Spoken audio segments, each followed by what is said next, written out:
Welcome to 365 Christian Men, where every day we aim to inspire and encourage with real-life stories about men.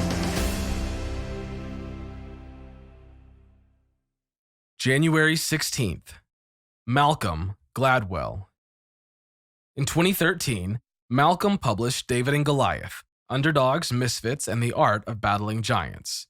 Throughout the first year of research on this book, he collected examples of people's disadvantages turning into advantages. For example, many American presidents and British prime ministers had lost a parent in childhood. A young shepherd boy beat the giant Goliath.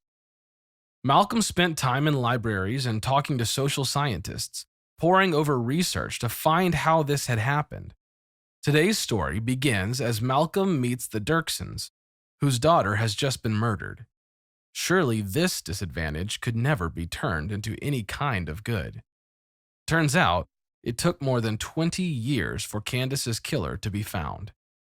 Here's what Malcom found out. Jesus gives ordinary people extraordinary power if they are willing. Malcom was on his way to Winnipeg to interview Wilma Derksen, whose teenage daughter Candace had disappeared on her way home from school.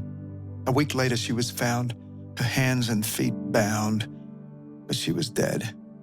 At the time, the search for Candace had become Winnipeg's biggest manhunt in the city's history. As the tragedy unfolded, Wilma and her husband Cliff were called to a news conference. One of the reporters asked, "How do you feel about whoever did this to Candace?" Cliff said, "We would like to know who the person or persons are so we could share, hopefully, a love that seems to be missing in these people's lives." And then Wilma added, "I can't say at this point that I forgive the person. We have all done something dreadful in our lives or have felt the urge to." The Derksens' lack of vengeance and anger intrigued Malcom, and he wondered how a family whose daughter had been brutally murdered could find such strength. Wilma told Malcom that her family had immigrated from Russia after suffering persecution for their faith, and she grew up in the Mennonite tradition. "I was taught that there was an alternative way to deal with injustice," she said. "I was taught it in school, and we were taught the history of persecution. We had this picture of martyrdom that went right back to the 16th century. The entire Mennonite philosophy is that we forgive and move on." Ironically, Malcom had also grown up in a Mennonite community, and his family was full of seminarians and preachers. The running joke back then was that Malcom was the only one who hadn't preached a sermon. But when he moved to New York, he stopped attending church. He still believed in God. He just held on to the evidence and physical side of God, the logic of the Christian faith. Outside of logic, he thought, there wasn't much else to hold on to. But as he was talking with Wilma in her garden, he felt a change of heart. She seemed so normal. How could she overcome something this horrible? And he saw what he had been missing in his own faith, the power of Christ.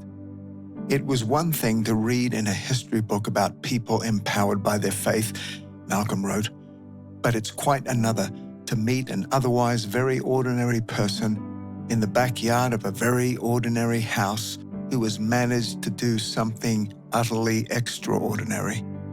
The Derksens, through their press conference, showed the whole country the path to forgiveness.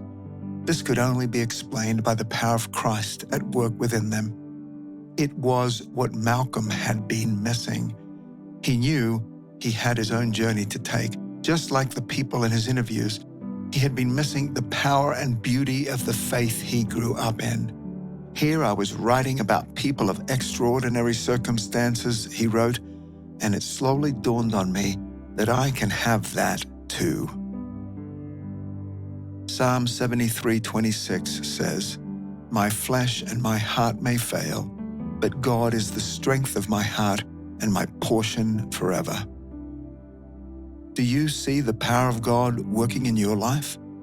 Jesus gives ordinary people extraordinary power if they are willing.